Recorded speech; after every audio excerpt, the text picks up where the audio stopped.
Muito bem, pessoal, sejam todos bem-vindos aqui ao primeiro vídeo propriamente de conteúdo, de química, daqui do projeto. Eu sou o professor Haroldo, do Departamento de Físico-Química aqui da UERJ e coordenador do projeto Conexão. Bom, eu vou, nesse primeiro vídeo, falar de conceitos introdutórios e eu já queria começar, sem perder tempo aqui, falando o que é química. A química é uma ciência que já existe aí há séculos, tá? E essa ciência se dedica a estudar a matéria. Ou seja, a composição da matéria. O que substâncias estão compondo os materiais que nós usamos, enfim, ao nosso redor, né? O ar que você respira, os alimentos que você come, a água que você bebe, a roupa que você veste, até a composição do seu corpo, pele, músculos, ossos, sangue, é feita de substâncias. Então, a química se dedica a entender que substâncias são essas, como que elas se transformam, mas eu vou focar nas transformações em breve, aqui já. Tá? E a energia associada, a energia envolvida nessas transformações. Okay? As aplicações são muitas. Eu diria que na área de medicamentos, porque tem substâncias que interagem com o corpo humano no tratamento de doenças, de sintomas, enfim. É necessário compreender que substâncias são essas, como produzir essas substâncias, ou às vezes como extrair essas substâncias da natureza, tá?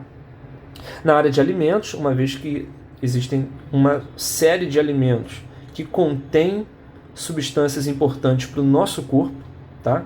Vitaminas, minerais e tudo mais. Combustíveis, talvez o primeiro nome que vem na sua cabeça seja o petróleo, mas ele não é a única fonte de combustível. Existem fontes alternativas, essa é uma das preocupações da química, tá?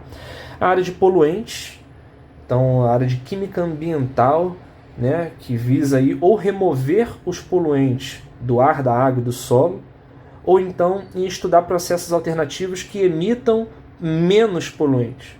Tá? Produção de novos materiais também é uma aplicação interessante, materiais que tenham características como condutividade elétrica, isolante térmico, resistência mecânica, enfim, materiais com propriedades diversas. Na área de energia, que conversa muito com a área de combustíveis, mas não necessariamente, porque a gente pode estar falando de como armazenar essa energia, né? Enfim. Entrando em mais detalhes aqui, diferenciando o que é matéria e o que é energia, matéria é o que possui massa e ocupa lugar no espaço. Ou seja, se você estiver diante de um material, que possui massa, o que é a massa? A massa é uma propriedade física, eu deveria falar de inércia, falar de um monte de coisa lá da física, mas eu não vou trazer isso para cá, eu quero falar de uma forma simplificada. A massa é uma propriedade que é proporcional à quantidade da substância que você está analisando. Quanto mais substância tiver no seu material, maior é a sua massa. Então 5 kg de arroz tem mais matéria do que 2 kg de arroz, claro. Quanto maior a quantidade de matéria, maior a massa. Traduzindo assim de maneira muito rápida e simplificada nessa aula introdutória. Tá? Então, se tiver massa e ocupar lugar no espaço, é matéria. O instrumento que a gente usa para medir massa é a balança. Então, você pode medir a massa de ferro, de areia, basta colocar um pouquinho de ferro e um pouquinho de areia em cima do prato da balança que ela vai te responder com o valor da massa da sua amostra. Porém, é comum também nos referirmos à massa de líquidos. Talvez não seja tão comum no meio popular, mas eu digo no laboratório, é importante você ter noção de que líquidos também podem ter suas quantidades expressas em massa. Então, você provavelmente está muito acostumado a comprar uma garrafinha de 500 mililitros de água mineral, ou então uma garrafa de 2 litros de refrigerante, ou então ir pedir na padaria uma xícara de, 30 mililitros de café. Ninguém fala, para café ninguém fala, mas eu digo, ali na xícara tem aproximadamente 30 mililitros de café. Mas líquidos não necessariamente podem ser referidos em relação ao volume, mas sim à massa. Para medir a massa de líquidos, é simples. É só você fazer o seguinte, você pega uma balança e coloca em cima do prato da balança um recipiente vazio, pode ser um copo, por exemplo. Esse copo vai ter uma certa massa, vamos supor 30 gramas. Tá? Aí você coloca aqui dentro do copo uma certa quantidade do líquido que você está estudando. Como você acrescentou matéria a esse copo, é natural que esse 30 deixe de ser 30 e passe a ser, por exemplo, 43, vamos supor, criei agora aqui, Bom, o tanto que aumentou é a massa do líquido que você adicionou. É só fazer a subtração, né? 43 gramas menos 30 gramas vai dar 13. Então, esses 13 gramas são a massa de líquido que você adicionou ali dentro. Você pode medir também a massa de gases. Basta você comparar, olha o experimento simples, que vocês provavelmente já tem esse conhecimento do dia a dia. Um botijão de gás de cozinha vazio, ele é mais leve do que um botijão de gás de cozinha cheio. Isso quer dizer que conforme o uso do gás ali para fazer os seus alimentos e tal, a quantidade de gás vai diminuindo e a massa vai diminuindo. Isso é prova de que o gás que estava ali dentro tem massa e ocupa lugar no espaço. Então, sólidos como areia e ferro têm massa e ocupam lugar no espaço. Líquidos como água e álcool têm massa e ocupam lugar no espaço. E gases como ar e gás de cozinha têm massa e ocupam lugar no espaço. São todos exemplos de matéria. Tá? Quando você puxa o ar, a sua caixa torácica, essa parte de cima do corpo, o tronco, né, ela aumenta de tamanho, isso? Ela infla, porque os seus pulmões estão absorvendo esse ar. Então, o ar ocupa um certo tamanho. E aí, a sua caixa torácica aumenta de tamanho. Né? Isso é a prova de que o ar ocupa lugar no espaço. Você pode encher um balão de festa. Esse balão de festa também vai ocupar um certo lugar no espaço, porque o ar que está ali dentro, né, vai ocupar esse espaço. Tá? Quando você pula numa piscina que está cheia até a borda, é claro que a água vai transbordar. Por quê? Porque você ocupa lugar no espaço. A água que está ali na piscina também ocupa lugar no espaço. Como dois corpos não podem ocupar o mesmo lugar no espaço ao mesmo tempo, então, ao entrar na piscina, a água é expulsa. Por isso que a piscina transborda, né? Porque tanto você é matéria, como a água também é matéria. Tá? Bom, vou falar um pouquinho aqui de energia. Energia é um conceito também abstrato lá da física, mas eu vou trazer um conceito simplificado para cá, que já vai resolver os nossos problemas. Então, energia é a capacidade de fazer alguma coisa, fazer algum processo. Mais formalmente, energia é a capacidade de realizar trabalho. Então, por exemplo, se você colocar um pouco de água numa panela, ligar o fogo, essa energia que está entrando na água vai fazer algum processo. Eventualmente, por exemplo, a água pode ferver. O processo de ebulição da água, já estou falando aqui o nome científico, né, para o ato da água ferver. Esse processo de ebulição ele foi causado pelo calor que entrou no sistema. Então eu estou falando que essa energia realizou um trabalho. Então energia é a capacidade de realizar trabalho. Bom, tem muitos tipos de energia. Energia térmica ou calor, todo mundo conhece. Energia elétrica ou eletricidade, é o que está fazendo aqui essa lâmpada desse ventilador funcionarem, né? Eu posso falar também da energia cinética. A energia cinética pode não ser um termo familiar para todo mundo. A energia cinética é a energia associada ao movimento, à velocidade de um determinado corpo. Depende também da massa, mas eu quero focar na velocidade aqui. Então, se você tem um carro a 90 km por hora numa avenida, quando ele sai da avenida e vai para uma rua residencial, ele é obrigado a diminuir sua velocidade, não é isso? Nenhum carro anda a 90 km por hora em ruas residenciais, pequenas, curtas. Então, ao diminuir a sua velocidade, ele também diminui a sua energia cinética. Ou seja, a energia cinética está diretamente associada à velocidade de um corpo. Tá? Energia potencial é uma energia que está armazenada no corpo. E esse armazenamento está diretamente ligado à sua localização, à sua posição. Então, por exemplo, se eu levanto essa caneta até essa posição, 1 metro do solo, ela armazena uma certa quantidade de energia potencial. Neste caso, eu vou colocar já o nome potencial gravitacional. Tá? Quando eu solto essa caneta, quando eu abandono essa caneta, olha que interessante, ela entra em movimento. Ela passa a ter uma certa velocidade em relação ao solo. Então você deve estar percebendo que a energia potencial que estava acumulada na caneta se transforma em energia cinética. Ou seja, energias podem ser convertidas de um tipo em outro. Essa é uma característica muito importante. Tá? Existe também a energia eólica, que é a energia associada ao vento. A energia nuclear, que tem a ver com fenômenos muito complicados, que envolvem alterações lá no núcleo dos átomos. Eu não vou entrar em detalhes nisso porque a gente não falou de átomo ainda, né? Existe a energia luminosa, que é a energia associada à luz. Olha aqui de novo a lâmpada, né? A lâmpada está transformando energia elétrica, tá, em energia luminosa. E eu diria que também é energia térmica, porque se eu chegar a mão perto ali da lâmpada, eu vou sentir uma certa quantidade de calor. Então, existem esses dois tipos de transformação, né? Energia elétrica em calor, energia elétrica em luz, tá? Enfim, eu poderia falar de vários aqui. Bom, eu vou jogar essa câmera aqui para cá e vou dizer para vocês que existem dois tipos de transformações na matéria. As transformações chamadas de transformações físicas ou transformações químicas. Qual é a diferença? A transformação física, ela vai mudar o estado no qual o material se apresenta, mas não muda a sua identidade, não muda a substância que compõe esse material. Então, por exemplo, o derretimento do gelo, antes do processo acontecer, e aí deixa eu já acostumar vocês com uma notação, tá? Essa seta aqui, ela indica uma transformação. Antes da seta, à esquerda da seta, são as substâncias presentes no início da transformação. E o que está à direita da seta são as substâncias presentes no final da transformação.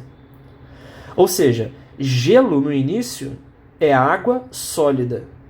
A água líquida continua sendo água, só que não é mais sólida. Ou seja, o fenômeno físico muda o estado físico do sistema, mas não muda o tipo de substância que está ali. Não forma novos materiais. Não muda a identidade da matéria. Era água antes, continua sendo água depois. Só que em formas, né, em estados físicos diferentes. A quebra de um copo de vidro também é um exemplo de fenômeno físico, porque a substância presente antes da quebra, que é o dióxido de silício, que está presente no vidro, né, continua existindo depois, só que na forma de cacos de vidro. É claro, a forma do material mudou, mas o tipo do material, a identidade do material, continua a mesma. A substância é a mesma. Não houve formação de novas substâncias, então é um fenômeno físico, tá? Dissolução do açúcar, esse pode ser um pouco mais difícil de visualizar. Quando você tem açúcar no estado sólido, cristais de açúcar, as moléculas ali estão todas amontoadas uma em cima das outras, né? E você consegue ver esse bolo de moléculas a olho nu, formando um cristal de açúcar. Quando você dissolve esse cristal na água, a água vai fazer um processo interessante que vai separar as moléculas de açúcar. Então você vai ter uma molécula aqui, envolvida por moléculas de água, uma outra molécula longe da primeira, envolvida por mais moléculas de água, e pelo fato de elas estarem separadas e serem muito pequenas, você não consegue mais ver. Não é mais perceptível a olho nu. Então, apesar do açúcar ter desaparecido ao você jogar na água, ele não deixou de ser açúcar. Tá? A gente diz que ele saiu da forma sólida e foi para a forma aquosa, dissolvido em água, misturado com a água. Tá? Cuidado para não confundir aquoso com líquido. Existe uma diferença enorme. Açúcar aquoso é açúcar dissolvido em água, misturado com a água. Açúcar líquido é se eu esquentasse esse açúcar até ele virar puro, sem água, líquido. Mas isso infelizmente não vai acontecer, porque muito antes disso acontecer, ele vai participar de reações químicas. Tá? Bom, o que é uma reação química? Aí já é um outro tipo de fenômeno, né? Transformações químicas ou reações químicas são aquelas que de fato formam novos materiais, formam novas substâncias, que não tinham antes. Um exemplo que talvez seja o mais famoso é a reação de combustão ou queima. Tá? O que é uma reação química de combustão? É uma reação que precisa de dois materiais para acontecer. Um deles é chamado de combustível, que é a substância que efetivamente vai ser queimada, tá? E o outro é chamado de comburente, que é uma substância química que vai reagir com o combustível, certo? Esse comburente, na gigantesca maioria das vezes, é o gás oxigênio. Pessoal, o gás oxigênio, sim, o mesmo que você respira aí, a cada segundo você está respirando, né? Esse mesmo gás, ele é o responsável pelas reações de combustão. Então, para uma reação de combustão acontecer, precisa desse comburente, precisa do oxigênio. E é claro, precisa também do combustível. Então, um exemplo famoso é o experimento da vela. Você pega lá uma vela aqui com uma chama já acesa, tá? Se você queimar a vela até que todo o material aqui que compõe a vela, que é um tipo de parafina, tá, acabe, então a reação de combustão vai acabar. Acabou o milho, acabou a pipoca, não é assim que fala? Acabou o combustível, acabou a reação de combustão, tá? Só que tem uma maneira mais simples de você acabar com essa combustão sem precisar esperar todo o combustível acabar, que é tampando aqui com um copo de vidro de cabeça para baixo. Você vai verificar que o oxigênio aqui dentro vai acabar, porque ele está sendo consumido e como está fechado não está entrando mais oxigênio, não é verdade? Então esse oxigênio, quando acabar, quer dizer que o comburente finalizou. E aí a reação de combustão inteira vai acabar cessando também, né? Inclusive é isso que se faz, por exemplo, na tentativa de combater incêndios. É tentar impedir o contato entre o combustível e o comburente, tá? Seja tampando com uma certa camada de água ou de um pó químico, dependendo. Cada tipo de incêndio tem um extintor, né, adequado para ele, né? Bom, então, combustível e comburente são os materiais de partida, que a gente chama em química de reagente. O que é um reagente? Reagente é a substância de partida, a substância inicial de uma reação química, tá? Esses reagentes vão se transformar em novas substâncias. No caso, essas novas substâncias de uma reação de combustão dependem do que está sendo queimado, mas é muito comum que forme CO2 e água, tá? No caso do CO2, a gente sabe que o CO2 é um poluente, é um material indesejado. Ele já existe naturalmente na respiração dos próprios seres vivos, mas a queima de combustíveis joga uma quantidade absurdamente grande na atmosfera e isso causa uma série de, agravamentos de problemas, né? Muito bem. Fotossíntese. A fotossíntese é uma reação química também, porque ela pega o gás carbônico que está presente no ar atmosférico e transforma em glicose. Então olha que interessante, enquanto a combustão joga mais gás carbônico na atmosfera, a fotossíntese captura esse gás carbônico através de um mecanismo biológico complexo que envolve lá as células vegetais, tá? Tem ali a clorofila desempenhando um papel muito importante.